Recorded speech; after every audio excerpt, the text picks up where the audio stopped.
Vamos con el retroperitoneo. La diferencia con la cavidad peritoneal es básicamente la que ustedes conocen por anatomía. Y eso nos va a llevar a que los signos sean completamente diferentes, siendo la misma semiología aparente. Neumo solo le cambio, en vez de neumoperitoneo, neumorretroperitoneo. La citis es para la cavidad peritoneal, acá es otra cavidad, entonces tiene sus denominaciones, masas, lo mismo, ¿sí?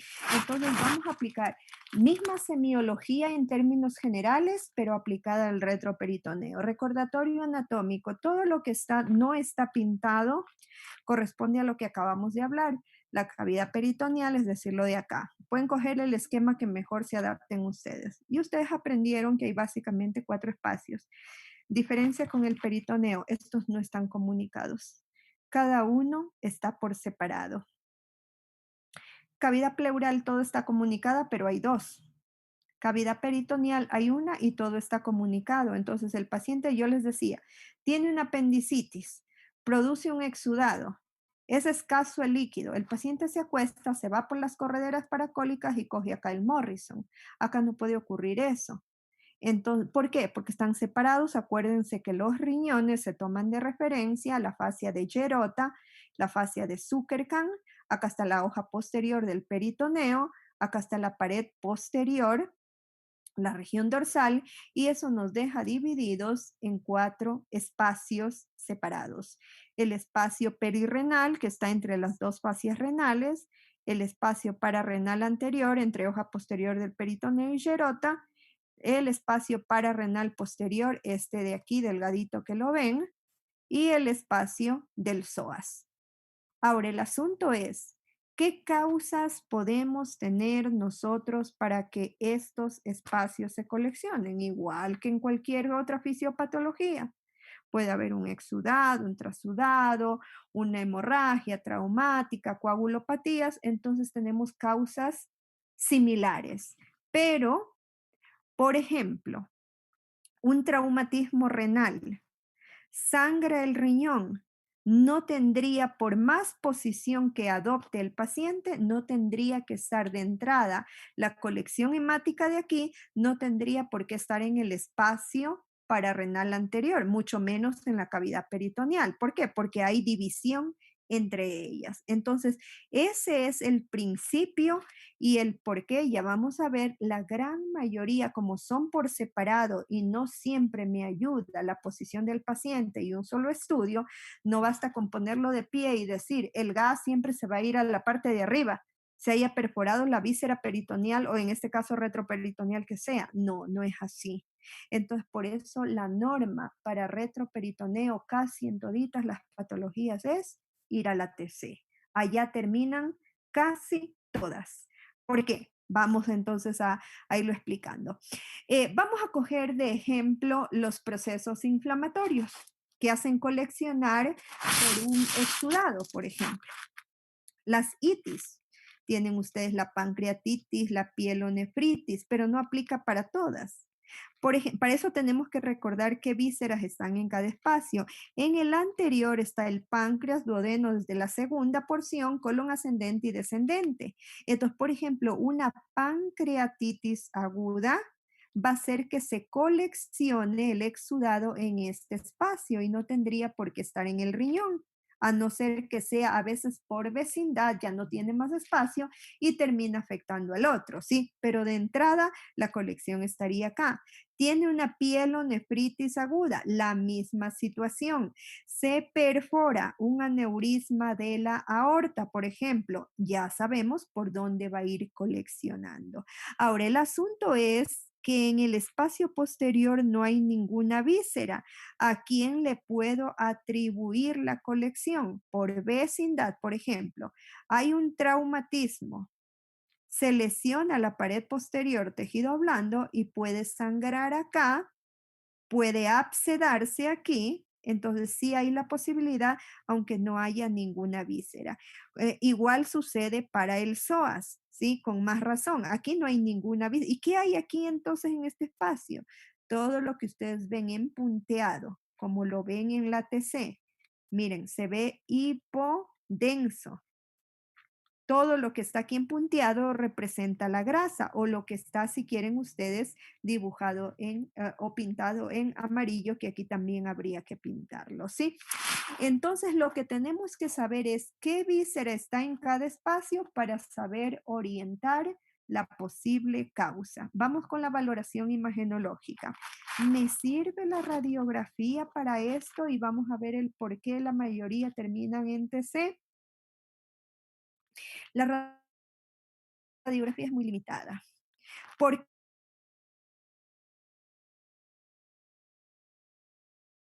les aorta, cava, psoas, no las vemos todas.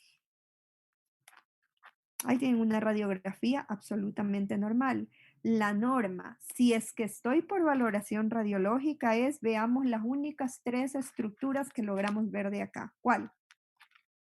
Riñones, psoas, indirectamente la grasa extraperitoneal. ¿Cuál es la grasa extraperitoneal? Esto aprendieron en imagenología básica. La grasa del espacio pararrenal posterior es continuación directa hacia adelante de la grasa extraperitoneal, es decir, vamos acá a esta sagital. Esta grasita es el espacio pararrenal posterior. Si ustedes le siguen y le pintamos, es la misma grasa que le rodea al peritoneo, continuidad. Es un sitio común de las dos cavidades.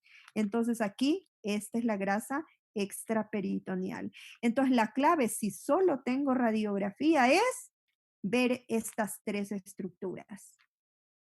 En otras palabras, tiene una pancreatitis, o bueno, ya les voy a poner el ejemplo porque quiero concluir esto, les iba a hablar de la pancreatitis, que de hecho ya está acá, ¿sí? Entonces dejamos para explicar esto.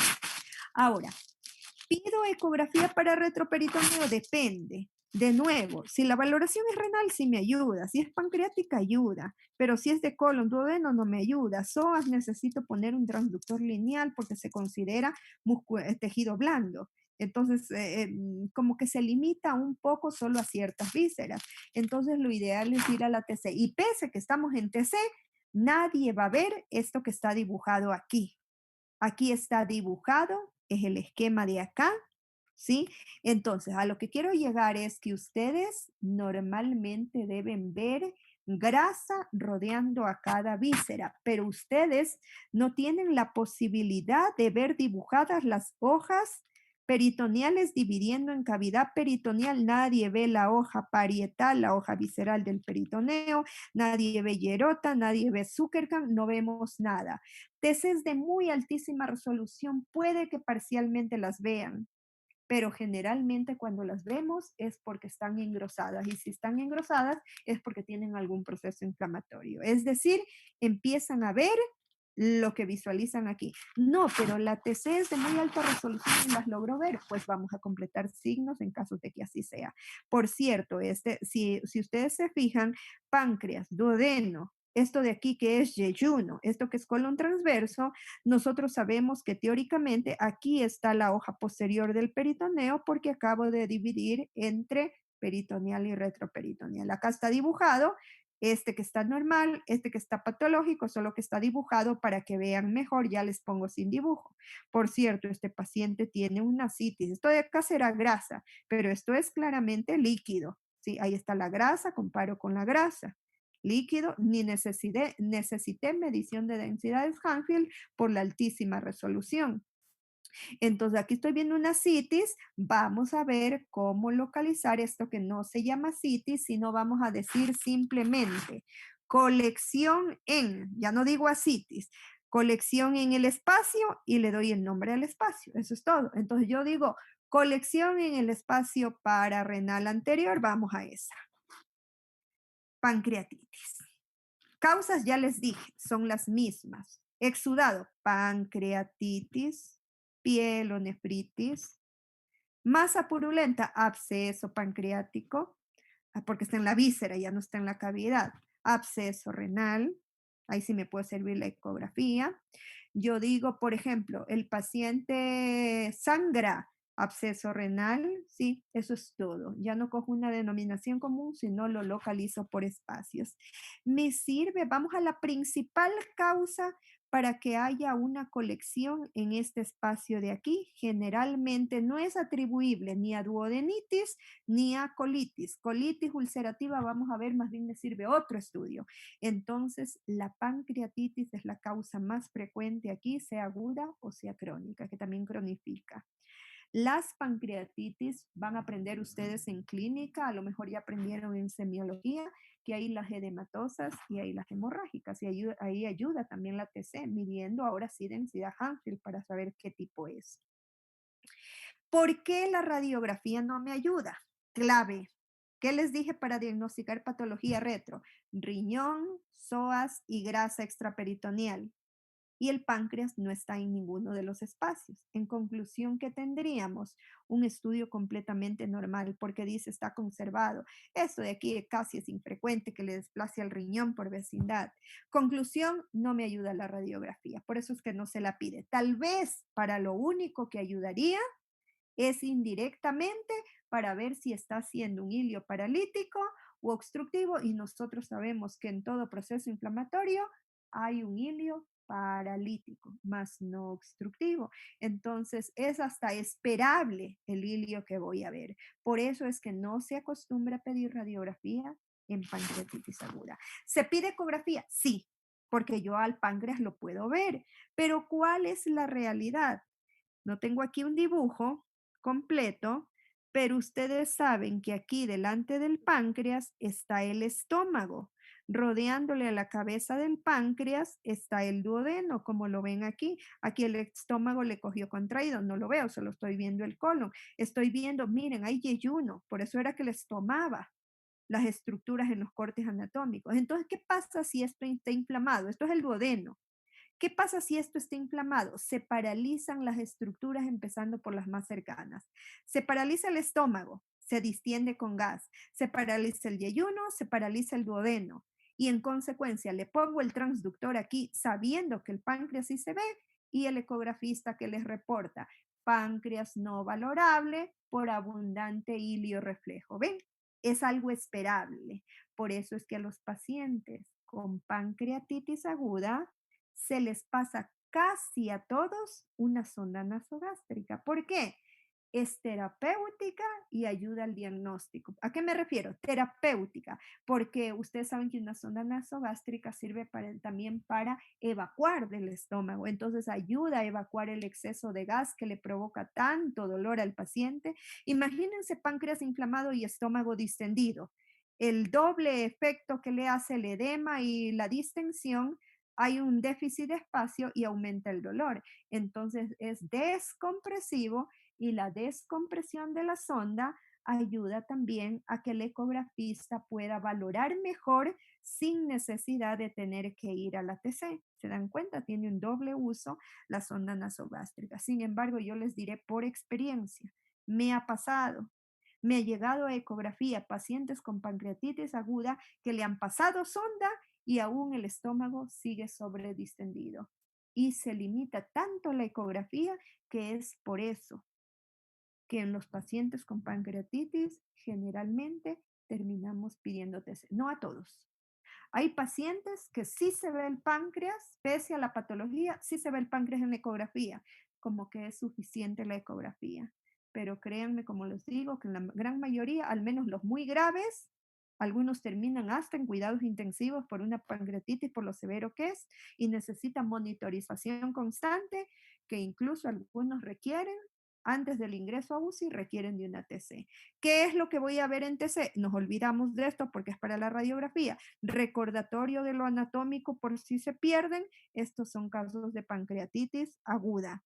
Si ustedes se fijan, ahora sí, están viendo la hoja de Gerota, miren ustedes, solo se vio la izquierda porque la cola se dirige para la izquierda.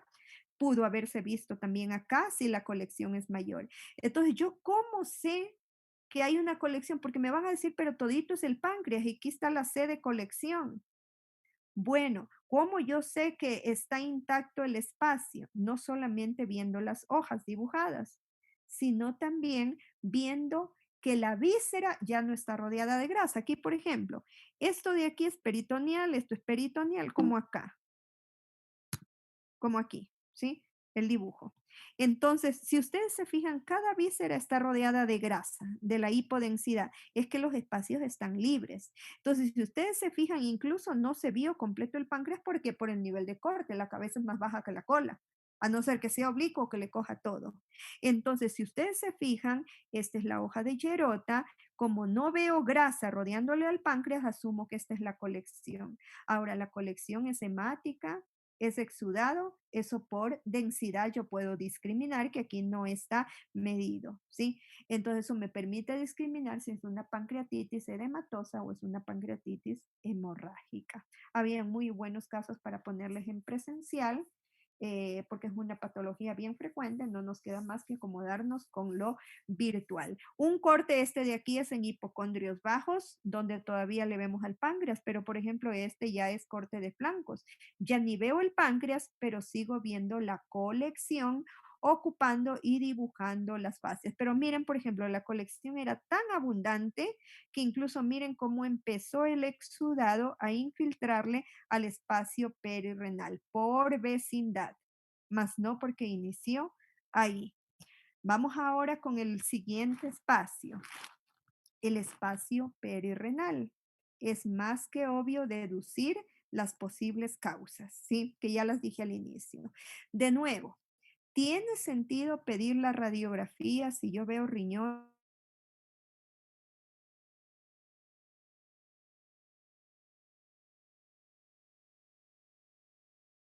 Estudio. ¿Por qué? Vamos al por qué. Casos que están en Pedrosa para que ustedes cojan de internet.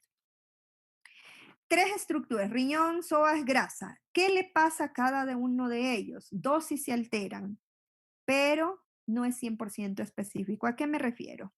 Si hay una colección alrededor del riñón de densidad agua, sangre, pus, lo que sea, por lógica lo va a borrar al riñón. Pero puede ser, aquí yo no lo veo. Y parece que el riñón fuera este, el polo renal inferior. Dije parece. Y uno lo ve como falsamente desplazado. ¿Por qué digo falsamente? O probablemente, porque puede ser que realmente es el riñón y la colección está arriba empujándolo. O puede ser que realmente esto no sea el riñón, que el riñón esté aquí borrado y que lo que yo esté viendo sea la colección rodeándole en esa parte al riñón. ¿Ven? Es muy inespecífico. El psoas se borra solamente en la parte alta, nunca en la parte baja como ven aquí. Sí se lo ve. ¿Por qué se borra acá? Porque le hace signo de silueta a la colección. El riñón no contacta en la parte baja. Ustedes saben anatómicamente a cuántas vértebras equivale. Entonces, en conclusión, la radiografía, pese a que sí ve signos, la grasa extraperitoneal como que no tiene por qué borrarse, aquí está, pese a que sí encuentro, a diferencia de la pancreatitis, sí encuentro hallazgos, la radiografía no es 100% específica. ¿Puedo pedir ecografía? Sí. No les pongo aquí porque eso está para otra clase. Sí, ahí les he de poner una imagen.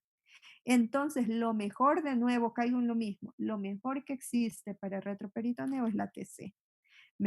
Estos eran signos para la radiografía, no es para la TC. Veamos la TC, ahí la tienen, la misma que está en Pedrosa.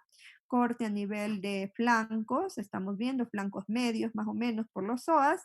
Es decir, más o menos el corte está aquí. Tienen que saber ubicar el nivel de corte cuando les haga, así como les hice en tórax, les cogían una radiografía, ¿dónde está el nivel? ¿Sí? Entonces, si ustedes se fijan, realmente este no era el riñón estaba aquí borrado con el psoas. ¿Por qué? Miren ustedes, de nuevo, se dibujó Gerota, se dibujó Zuckergan, porque Gerota también se dibuja cuando la colección está anterior, para renal anterior. Entonces tienen que dibujarse las fascias que lo delimitan. Y miren ustedes, aquí estoy viendo parte de la colección. Me falta seguir en cortes para ver más grande la colección. Y miren por qué el riñón se borró, por signo de silueta con el psoas. Se borró riñón y se borró psoas en su parte alta.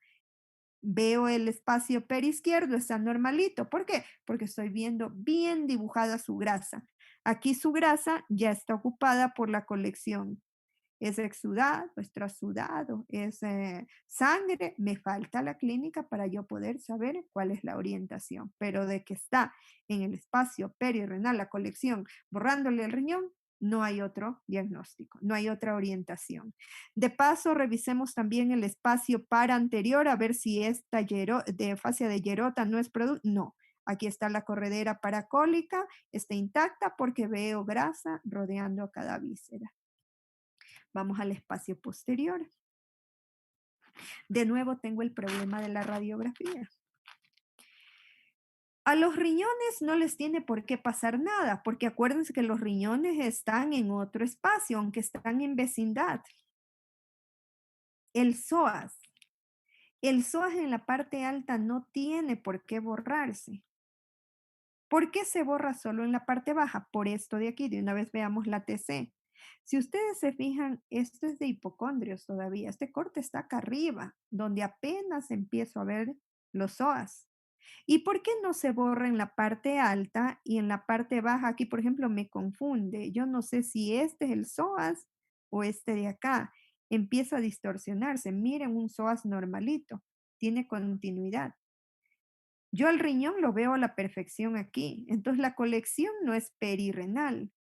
Lo que yo no puedo asegurar es que sea pararenal anterior, pues no me sirve para eso. Pero es por esta diferencia de los psoas y por qué solo se borra en su parte baja, por esto de aquí. Como el espacio está atrás, en los cortes altos los psoas son delgaditos, pegados a la columna, no le alcanza a borrar, no le hace signo de silueta. Pero ¿qué pasa si me bajo en el corte acá, donde los psoas son así de prominentes? Entonces ahí sí los borra, esa es la explicación.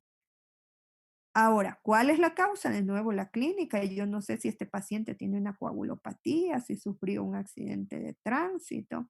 Yo no sé qué es lo que está pasando aquí. Para el espacio posterior y para el psoas les voy a agregar incluso otras causas. Por ejemplo, una osteomielitis vertebral, que es un proceso infeccioso, es la tuberculosis vertebral, ya no peritoneal, ya no pulmonar, ni primaria ni TB miliar, porque a veces ustedes la palabra TB le quieren poner a todito y no es así, ¿sí? Entonces, cuando hay una osteomielitis vertebral, o mal de pot, que también se le llama, que les voy a dar en las últimas clases cuando estemos en columna, por vecindad, la infección aquí de la columna puede generar que se coleccione en este espacio donde solo debe haber grasa o incluso a veces en el psoas cuando es más prominente, ¿sí? Revisemos todos los espacios. Miren, aquí hay colección peritoneal incluso en el espacio subhepático, porque aquí está la vesícula y aquí estoy viendo que no hay grasa rodeándole a la vesícula. Hay colección peritoneal, hay colección en el espacio pararrenal anterior, aunque no veo dibujado Gerota, pero ya empiezo a ver una extensión, esto no es ninguna víscera y parece hemática por el color. Dudo, le mido densidad.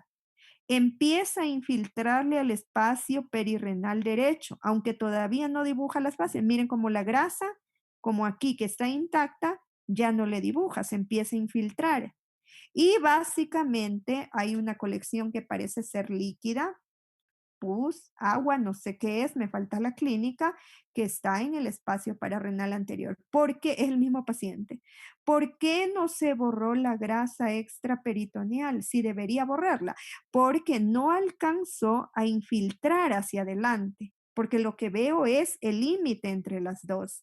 ¿Se dan cuenta? La radiografía, de nuevo, su inespecificidad. ¿Me sirve la ecografía aquí? No, porque la grasa es enemigo de la ecografía. Entonces, indiscutiblemente, de nuevo, termino en la TC. ¿Cuál es la causa de este paciente? Hay que investigar por clínica, porque tiene colección a diferentes espacios. Yo no sé si fue un traumatismo, yo no sé si tiene una entidad mixta, no lo sé. Lo que sé es en qué espacios está coleccionado y cuáles están intactos. Y el último espacio que corresponde a un gran músculo, así que no tenemos por dónde perdernos. No hay cómo estar cuál de todas las vísceras es como en el anterior, que es difícil. En el perirrenal es fácil porque la estructura más grande es el riñón, pero eso no quita que pueda estar en las suprarrenales, que pueda estar en la aorta, en la cava. Entonces, cuando yo me voy al espacio del psoas, ¿me sirve la radiografía? Sí me puede servir teóricamente. ¿Por qué? Porque yo normalmente los veo a los psoas intactos, ¿sí? Esta es la normalidad. Pero el asunto es que si yo lo hubiera ensanchado, que ni les puse la radiografía todavía, ya les voy a poner una con una masa en el psoas, ¿sí? El asunto es que si yo lo hubiera, o de una vez vamos para no perder tiempo, solo que está más adelante.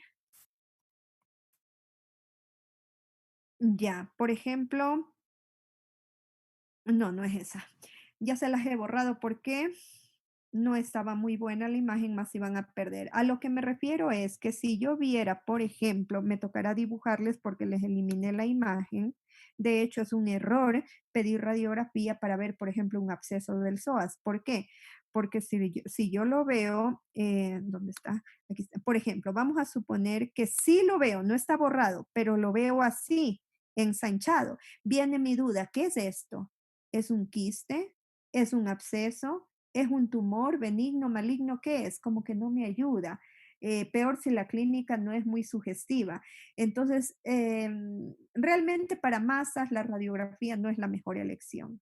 Le puedo hacer ecografía, sí, pero siempre y cuando sea con transductor plano, y si no, no me sirve. No se acostumbra mucho, entonces ante la masa más frecuente en psoas es justamente el absceso. Entonces, en conclusión, vuelvo a caer en lo mismo, que para absceso del psoas, para ver la típica captación periférica, que hay un artefacto, defecto en la imagen, hay que completarle, la típica captación, miren ustedes la simetría que veo en los psoas. Ahora, claro, no todo es absceso. El paciente sufrió un traumatismo y me bien sangró, la masa es hemática, ¿sí? Que se verá mucho más densa y hasta puedo medir la densidad. Por cierto, miren, en este caso, ustedes están viendo Gerota. O es colección pararrenal anterior, que su límite posterior, no parece, porque sí le veo la grasa al menos al colon ascendente. Necesitaría ver un corte más alto en donde vea la grasa peripancreática. ¿Será que es perirrenal? No veo la colección. Pero hay que investigar un poquito más aquí, o si no, es simplemente una TC de muy alta resolución que logró ver, siempre y cuando no haya la colección. Pero por vecindad, también hay que considerar, si ustedes se dan cuenta, hay dilatación en la pelvis renal. ¿No será que ya está siendo afectado? Esa es una posibilidad. ¿Por qué? Porque ustedes saben que por delante aquí de los psoas pasan los ureteres y esta gran masa le puede estar comprimiendo, afectando el riñón y secundariamente está yendo a una colección acá. ¿Se dan cuenta? Entonces, todo es por análisis, por fisiopatología. No es disparatadamente ir a decir una cosa, otra cosa, pero claro, eso viene con el aprendizaje, con el entrenamiento, con la práctica, pero tenemos que ir paso a paso. Regreso entonces a lo que estaba explicando. Una de las causas frecuentes, por ejemplo, esto es algo más que les voy a adicionar, solo para el psoas derecho. Cuando yo digo de la osteomielitis vertebral o mal de Pot, puede cursar con abscesos del psoas, ahí podría ser derecho o izquierdo, o incluso colecciones en el espacio posterior, que aquí no la tiene. De nuevo regreso. El espacio anterior se ve libre, este es el anterior, el que se continúa acá con la grasa alrededor del colon, que es retro, ascendente y descendente. El peri izquierdo está normalito, ni siquiera veo las fascias, mucho menos una colección. La grasa está intacta. El espacio del psoas, ahí está la grasa intacta del psoas izquierdo y aquí está la grasa intacta del espacio posterior que incluso se continúa hacia adelante a la perfección. Igual acá, se continúa hacia adelante sin infiltraciones. Entonces el problema aquí está en el psoas. Ahora, ¿cuál es la causa? No sé, me falta la clínica, porque como está en el lado derecho, también tiene asociación con apendicitis aguda. ¿Por qué? Porque ustedes recuerden, cojamos esto para no regresar mucho, si el apéndice está acá en la fosa ilíaca derecha, así como le puede dar una peritonitis como complicación, inflamar todo el peritoneo, le puede dar también, acuérdense que el psoas se hace ancho para abajo, acá. Entonces contacta y por vecindad puede focalizar la colección purulenta. Es una posibilidad. Aquí sí da para pensar en apendicitis, pero me falta, porque puede ser que también sufrió un traumatismo, se formó un absceso, perdón, un hematoma, no se reabsorbió el hematoma y se terminó infectando. En la clínica es la gran orientadora de lo que veo yo en la imagen. Vamos ahora a la colección gaseosa y eso se llama neumorretroperitoneo. Y aquí viene un problema. No basta en ponerlo al paciente de pie y esperar a que el gas suba a la parte más alta.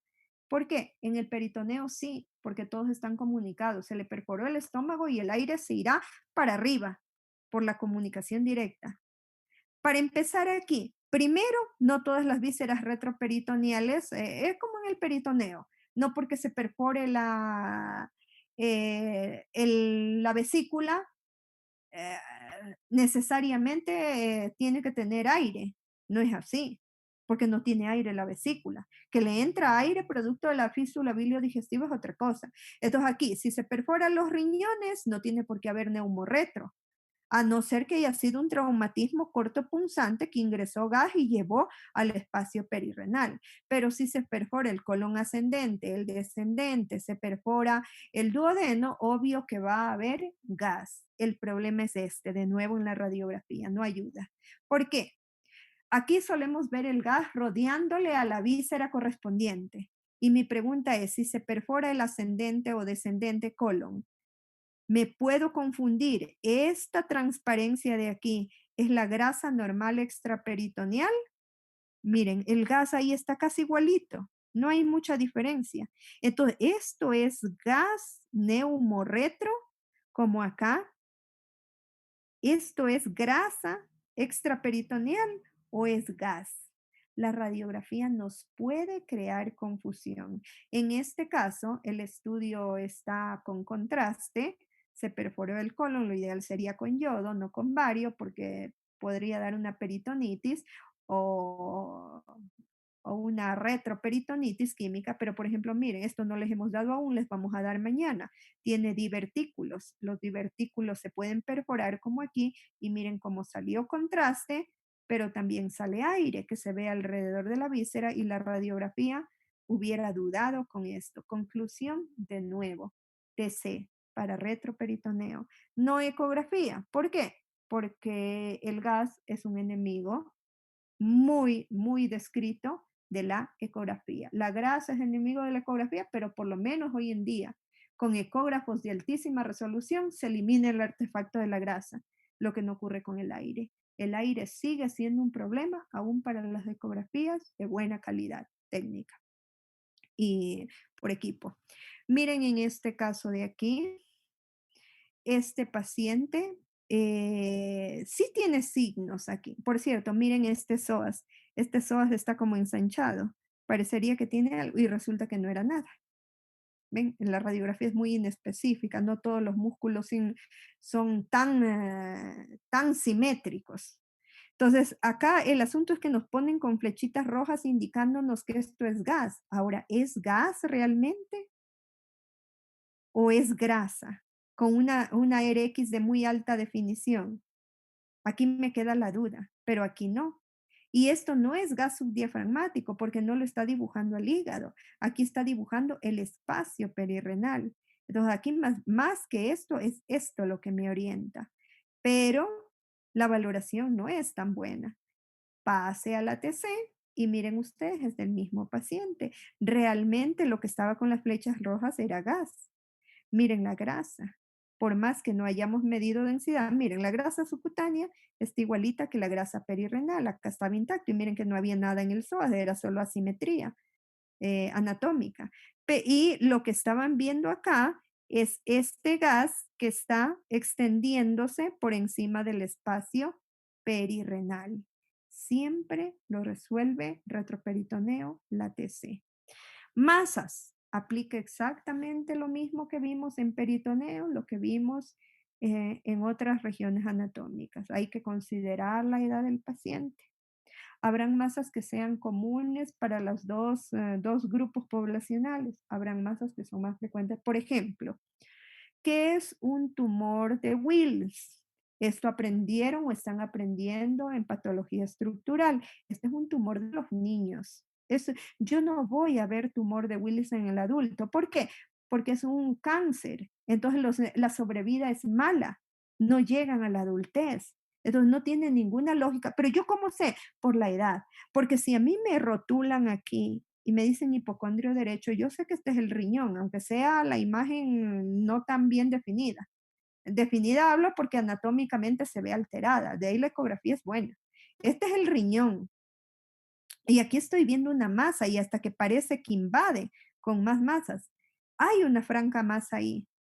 Pero ¿esto qué es? Porque esto bien podría ser hasta un hematoma, un coágulo grande.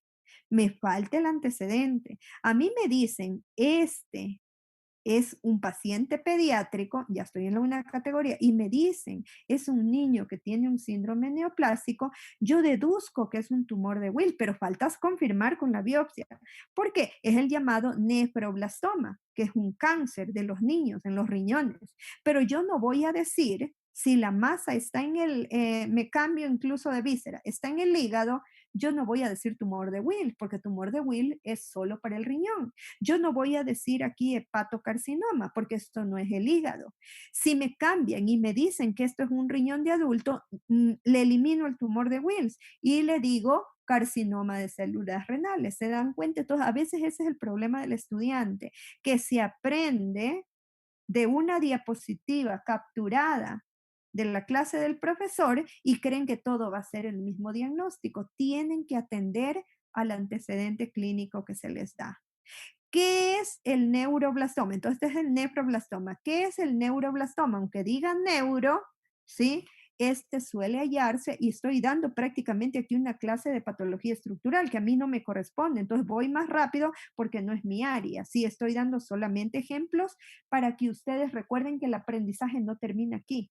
No es que ustedes aprobaron la materia y ya, por fin la aprobamos, por fin me libré de esa materia y me olvido de todo lo que aprendí. No, si ustedes están aprendiendo es para que progresivamente vayan integrando con las materias que vienen más adelante. Entonces, esto lo van a ir todavía desarrollando aún más. ¿Qué es el neuroblastoma? Les decía, afecta básicamente a las glándulas suprarrenales. Entonces, este es imposible que sea un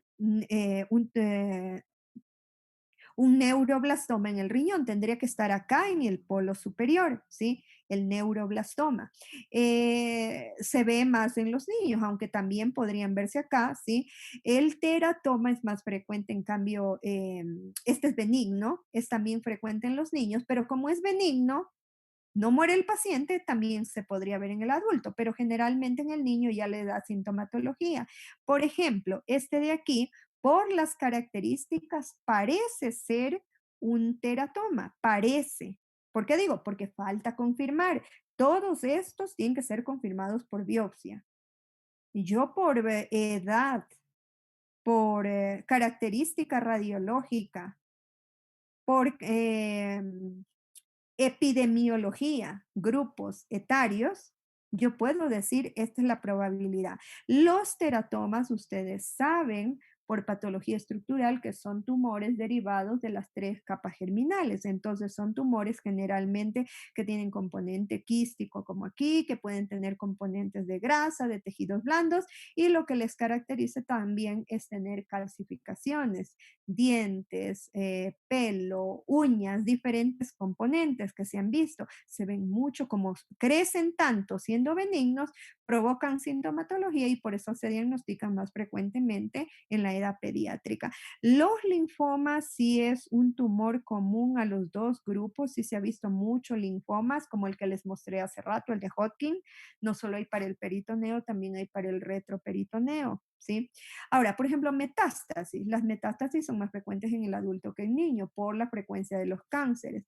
Y este, que es un tumor extremadamente frecuente y maligno, de nuevo, miren, igualito al que les mostré hace rato, pero ahora en el retroperitoneo. Hace rato se los mostré en el peritoneo.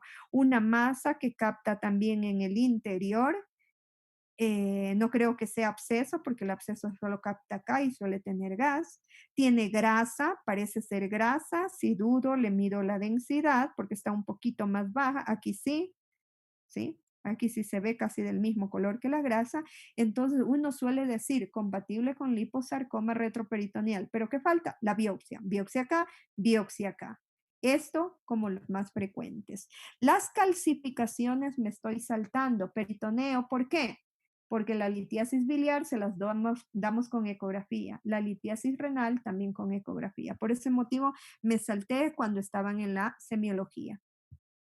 Vamos a una patología extremadamente frecuente y que es de valoración ecográfica y está en el retroperitoneo. Hablo del aneurisma de aorta abdominal. Es una entidad, primero que no solo que es frecuente, no es exclusiva del adulto mayor, sí es más frecuente en ellos. ¿Por qué? Porque tiene muchísima asociación con los procesos arterioescleróticos. Sin embargo, no es la única causa. Hay aneurismas también infecciosos, por ejemplo, por micosis, por sífilis, entonces no todos del adulto mayor, pueden verse inmunodeprimidos, por ejemplo, por una micosis, es variable, pero son menos los casos, son más los arterioscleróticos. Hay también aneurismas por malformación congénita, secundarias a malformaciones, por ejemplo, un riñón en herradura, que lo vamos a ver de aquí en 2 semanas, ¿sí? Entonces, la única, no es exclusividad del adulto, pero que se ve más en el adulto, por supuesto. Entonces, ¿qué empiezo pidiendo? Un tremendo, no solo error, sino horror, pedir radiografía para diagnosticar aneurisma. Es la ecografía, sea en escala de grises o sea con Doppler. El Doppler ayuda mucho más, ¿sí? El Doppler color. El Power Doppler, no tanto. Tienen que saber para qué es el Power Doppler, para qué es el Doppler color. Lástima, perdimos la tutoría de la semana pasada. Yo no sé ni por qué, pese a que yo lo conversé con el director de carrera, pero autoridad es autoridad y pese a que uno no esté de acuerdo, toca acatar. Sí, yo dije, bueno, si el examen solo dura 1 hora, ¿por qué le suspenden clases todita la mañana? Y sin embargo, esa fue la disposición, suspender, y ahí están las consecuencias. No pudieron tener una tutoría que yo la di con detalle al otro grupo, ¿sí? Bueno, ya no insisto más en lo mismo. Entonces ahí les dije cuando pedir Power Doppler, cuando es de cómo reconocer, en este caso es un Doppler color, ahí les indicamos que representa el amarillo, que es el azul, que es el rojo. Esa valoración ustedes deben saber. Esto antes era de especialidad, hoy en día ya el médico general tiene que saber por el avance de la tecnología. Regreso a esto. Otra cosa que tienen que saber de esta patología es que muchas veces, la gran mayoría, es asintomático. Y lamentable, ¿por qué? A veces es mejor, de hecho, es mejor tener síntomas en una enfermedad, porque es como el dolor. El dolor nos puede ser molesto, pero el dolor es muy bueno. ¿Por qué? Porque nos anuncia que algo tiene el cuerpo y que nos hace detectar a tiempo. Entonces, es el problema, como por ejemplo con algunos cánceres, que no se detectan clínicamente, sino cuando están muy avanzados, cuando ya no hay nada que hacer. Lo mismo puede ocurrir aquí, no siendo un cáncer. La ruptura. La ruptura tiene una altísima mortalidad. Se perfora un aneurisma de aorta abdominal, así como el de aorta torácica, y la mortalidad supera el 90%. Pero, ¿qué pasa si se detecta a tiempo? El paciente se puede operar y la mortalidad es bajísima, menos del 5%. Es decir, si el paciente se lo detecta a tiempo, la sobrevida realmente es buenísima. No todo paciente va a morir. Entonces, ese es el objetivo de la ecografía, detectar. Entonces, en una exploración, a mí me ha pasado que el paciente llega por un cólico biliar y le encuentra un aneurisma de aorta. Entonces, ahí va la conducta del médico que solicitó. ¿Qué hago con el paciente que me reportan aneurisma de aorta? Para eso tienen que saber algo muy importante, que es el patrón de crecimiento de estos aneurismas. No aplica para aorta torácica, no aplica para ninguna otra arteria, no aplica para un aneurisma cerebral, por ejemplo, aplica solamente para esta región anatómica. Y para eso ustedes tienen que saber los diámetros. Siempre me voy a adelantar con algo de ecografía. Me voy a adelantar porque tengo 15 minutos y en 15 minutos no puedo iniciar otro tema y porque es de retroperitoneo, ¿sí? Entonces va a quedar ya dado esto, no lo vuelvo a repetir. Hay veces que el paciente sí tiene síntomas y él mismo indirectamente nos da el diagnóstico. Dice, doctor, se toca ahí en el epigastrio, se toca y dice, tengo una masa que me late. El paciente está sintomático, se logró palpar, pero a unos les duele, a otros no les duele. Pero solo, a mí me ha pasado así. El paciente llega a la ecografía y me dice, doctora, tengo algo aquí que me late. Y uno ya va sugestionado y uno dice, le pongo el transductor y le encuentro un aneurisma de aorta abdominal. ¿Qué hacer con el reporte? Vamos a eso. El patrón de crecimiento, esto está demostrado, que los aneurismas, los triple A, aneurisma de aorta abdominal, es una sigla aceptada, tienen un ritmo de crecimiento anual promedio de menos de 5 centímetros. ¿A qué me refiero? Diámetro de la aorta abdominal va bajando desde la región subdiafragmática, verán, yo eso debería tomarles. Les mandé un trabajito, por favor haránlo, no lo suban, apréndanselo. A mí no me interesa que vengan a reproducir algo, el control C, el control B, eso no sirve para nada. Lo que me interesa es que se lo aprendan, lo que su profesor de imagenología básica les dio, les ha de verdad dado los valores que son de nuestro medio, no los del libro. Los del libro, unos sirven, otros no sirven. Verán que esto es una excepción, ¿sí? Entonces, yo les di una guía, les puse, yo tengo estudiantes que veo que solo a las pruebas se conectan, como que esto fuera semipresencial, como que esto solo fuera de venir a dar exámenes, lo que decía la doctora Bustos recién el jueves. eh, Ella con todo lo benevolente que suele ser, ella se quejó y dijo, no es posible que el estudiante venga a exigir un rendimiento cuando solamente se conectó a la prueba y no ha asistido a ninguna clase. No me parece justo, dijo la doctora, y eso repito, una doctora que suele ser le suele ceder mucho a los estudiantes. Por eso a veces no es bueno cederles, porque abusan, ¿sí? Entonces, hay responsabilidad. El estudiante tiene el derecho de que se le resalte una prueba, pero también tiene la obligación de conectarse a las clases. Entonces estamos de nuevo en ese dilema de que solo se están reclamando derechos, pero no se están atendiendo obligaciones. Regreso entonces a lo que estaba explicando, ¿sí? Por favor, cumplirán el trabajito que les mandé, porque desde la otra semana, si ya termino este tema, o de aquí en 2 semanas, yo les voy, y claro, será fácil que ustedes lean al lado, pero atenderán a los casos que les voy a poner, ¿sí? Entonces, ahí está la guía de qué es lo que no les he puesto el valor y por eso no les subí la nota. Inicialmente les subí la nota, la revisión de la nota de la prueba práctica, pero después se las eliminé. ¿Por qué? Porque ahí estaban algunos valores y la intención es que ustedes vayan a consultar, no que abran la prueba y que vean los valores que estaban ahí como plantilla, ¿sí? Entonces, por favor, estudienlos porque esto les va a servir durante toda su vida mientras sean médicos, porque se abusa mucho de la ecografía. A veces les hacen la ecografía y no les dan el reporte porque la hace un médico general. Entonces ustedes tienen que saber manejar los valores. Es más, cuando ustedes llegan a cirugía en 5.º año, les mandan ese deber. Valores en nuestro medio, porque no sirven todos los que están en el libro. Unos coinciden, unos sí, otros no. Y están buscando al profesor de imagenología que les dé dictando. O están buscando a un radiólogo que les dé dictando. Para eso se les está dando desde imagenología básica. Regreso a esto. Entonces, ustedes saben que en la región subdiafragmática tiene aproximadamente 3 centímetros, que va bajando, que los aneurismas, ahora sí vamos a la patología, los aneurismas son más frecuentes en la región infrarrenal. Eso no quita, es decir, entre la mesentérica superior, mesentérica inferior, eso no quita que pueda tener un aneurisma en la parte alta. Para eso nos aprendemos los valores y este paciente si esto es infrarrenal, esta sería la mesentérica inferior. Aquí claramente tiene un aneurisma de aorta, pero hace falta que alguien les diga que esta es la aorta, porque si no, no saben si esta es la cava, qué vaso es. Entonces, esta era la aorta. Claramente tiene un aneurisma porque está en 4 centímetros, que es lo mismo que 40 mil, y ese también es un problema que les vi.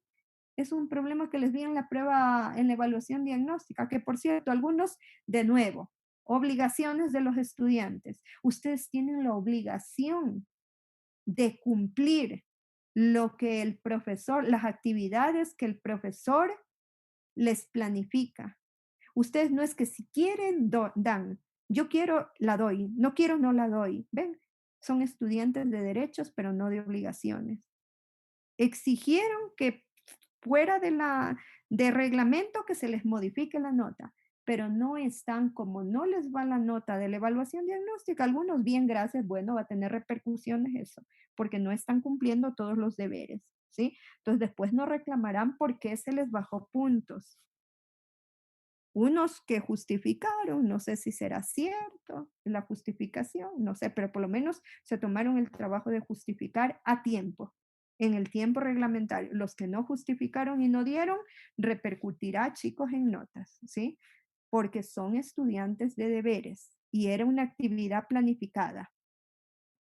Entonces, para eso era, para saber hasta dónde están bien, qué es lo, por lo menos para yo decirles en qué nivelarse.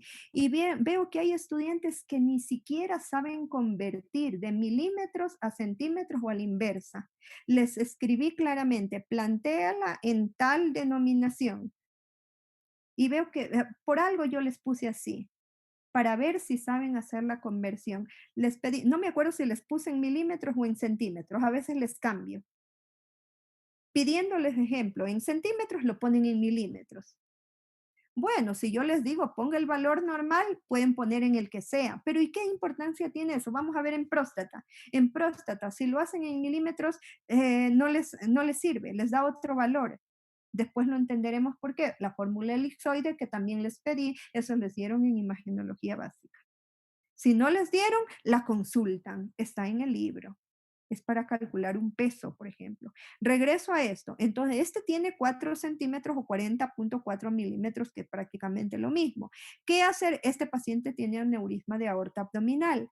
Entonces, como el ritmo de crecimiento es de menos de medio centímetro, 5 milímetros, en conclusión, un máximo de 4 milímetros, ven, abdomen es más difícil porque me manejo con valores ecográficos. Entonces, ¿qué hago con este paciente?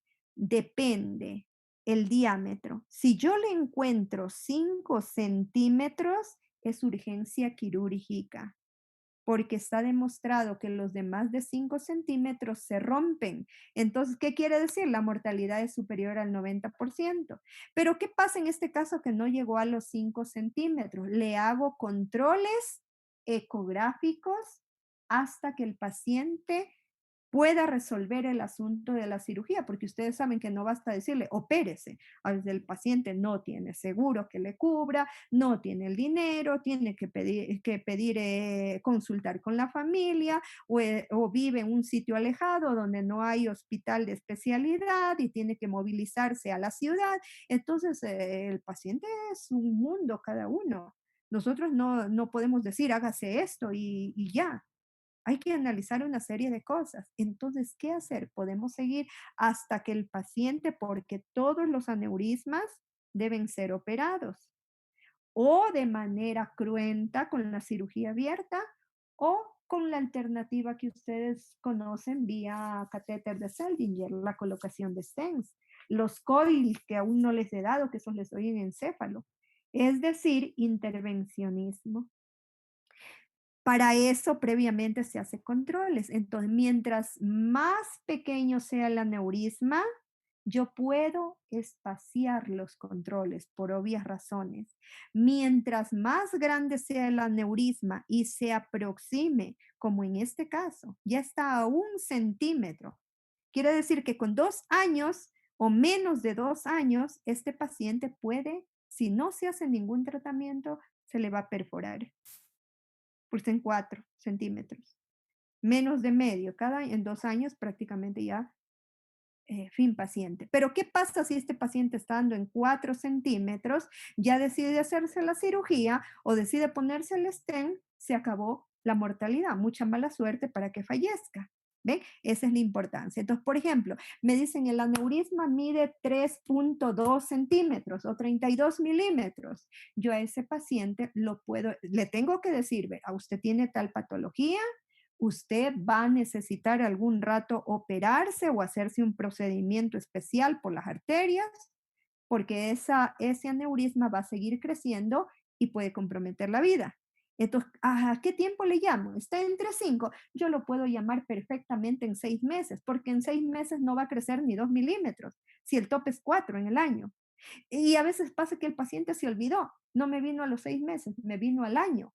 Me vino inicialmente con 3,5, en año me vendrá con 3,9, y aproximándose a 4. Pero hay pacientes que se salen de la norma, por ejemplo, los fumadores.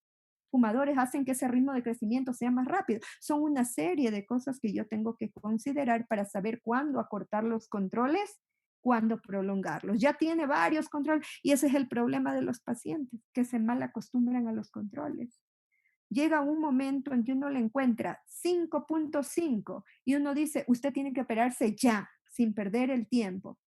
Y el paciente se enoja, nos ha pasado. Y dice, ¿para qué me ve este profesor, este doctor alarmista? ¿Para qué me dice que me opere si ya desde hace 3 años que me vengo solamente haciendo controles? Se mal acostumbró a los controles. ¿Ven? Ese es el gran problema. Entonces hay que advertirle a los pacientes. Ahora, hay aneurismas que tienen como esto. Miren ustedes, solo esto está permeable de la luz. Lamentablemente aquí no puedo ver porque no tengo regleta. Aquí tiene regleta, por ejemplo, y yo digo, cada uno 1 centímetro, aquí está cortada. Entonces, si no está medido, tendría que ver la regleta. Vamos a suponer que este aneurisma es del mismo diámetro que este de acá. Vamos a suponer que tiene 4. ¿Por qué es mejor la ecografía que la angiografía? Porque la angiografía solo pinta la luz. Este aneurisma está trombosado. Esto es un trombo mural. Es la oclusión de la luz.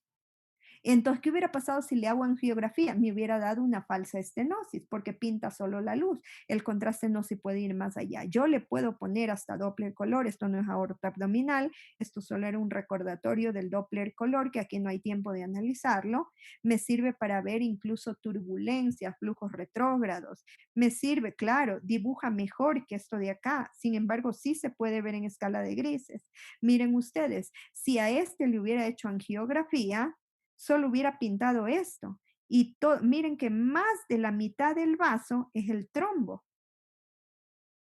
Entonces ayuda muchísimo la ecografía. Ahora, una vez que ya se decide qué paciente va a quirófano o si ya está planificada la cirugía, es mejor dar el siguiente paso e ir a la TC con angio-TC o angio-RM según el paciente. Tiene marcapasos, está embarazada, cuál es la mejor técnica, ¿sí? Ir a la TC.